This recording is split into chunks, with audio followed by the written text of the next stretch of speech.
niveau du grand cycle de l'eau, au niveau français, on a de grands enjeux avec la raréfaction des volumes qui vont être infiltrés dans les nappes phréatiques, mais aussi qui vont s'écouler dans nos rivières. On se rend bien compte aujourd'hui avec l'ensemble des pollutions qui arrivent au captage que l'on a en fait un grand défi et on est concerné pleinement au niveau des Hauts-de-France, notamment par la directive nitrate. Pour la gestion de l'eau, il est important en fait de prendre en compte un certain nombre de thématiques qui vont répondre à la biodiversité, qui vont répondre également à l'usage que l'on fait de l'eau pour les consommateurs que nous sommes d'eau, au niveau industriel aussi, et au niveau des agriculteurs pour produire des cultures et nous alimenter. L'Agence de l'eau aujourd'hui, dans le cadre de son 11e programme, essaye de travailler en collaboration avec les agriculteurs, mais pas seulement.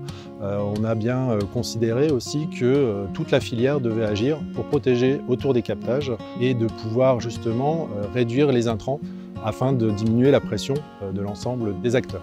Les solutions sur lesquelles on travaille à l'agglomération de la région de Compiègne, ça représente une action multisystémique avec les agriculteurs aussi, puisque ça répond à divers enjeux. Il y a bien sûr la protection de l'eau, il y a aussi tout ce qui est érosion-ruissellement. L'agglomération de la région de Compiègne réunit plusieurs partenaires au sein de réunions ou de comités de pilotage. On travaille plus facilement avec les gens quand on les a au quotidien à notre contact. Ça permet aussi d'échanger et puis d'instaurer une relation de confiance. Pour mobiliser l'Agence de l'eau et les agriculteurs, l'agglomération de la région de Compiègne a initié des projets et des partenariats avec eux. Pour l'Agence de l'eau, c'est plutôt facile puisqu'ils sont sur notre territoire, comme des partenaires financiers.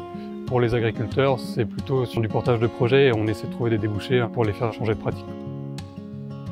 Mon exploitation est une exploitation de polyculture, avec un assolement varié qui est composé de blé, de betterave, de lin, de pois de conserve. On a différentes attentes de la société envers notre façon de cultiver et on a aussi le climat qui nous impacte et qui fait qu'on est constamment obligé de faire évoluer nos pratiques. On est accompagné aujourd'hui sur l'exploitation de différentes manières, mais notamment avec l'Agence de l'eau et notre coopérative, on a réussi à créer un groupement d'intérêt économique et environnemental, un GI2E. On a voulu avancer main dans la main pour assainir la qualité de l'eau.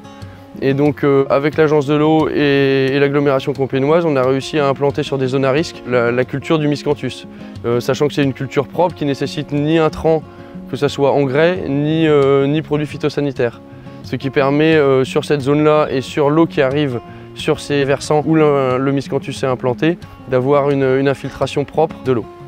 Mais j'ai aussi décidé avec l'Agence de l'eau d'implanter des chênes truffiers qui servent aujourd'hui de zone de dilution. On a pu faire du gagnant-gagnant, c'est-à-dire améliorer la qualité de l'eau et moi me diversifier à nouveau sur la ferme avec une autre production.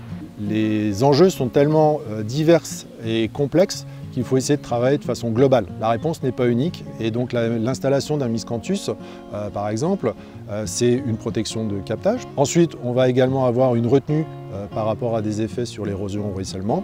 Et enfin, on va créer également un microclimat pour attirer aussi de la biodiversité avec, là encore, des insectes, du gibier qui se baladent très facilement en fait, entre les brins de miscanthus. Il y a de la place sur plein de choses aujourd'hui, plein de produits et plein de diversifications possibles. Il suffit d'y croire, de faire des études de marché comme pour tout produit, de se faire accompagner, de se faire conseiller. Et si on y croit, il n'y a pas de raison que ça ne fonctionne pas.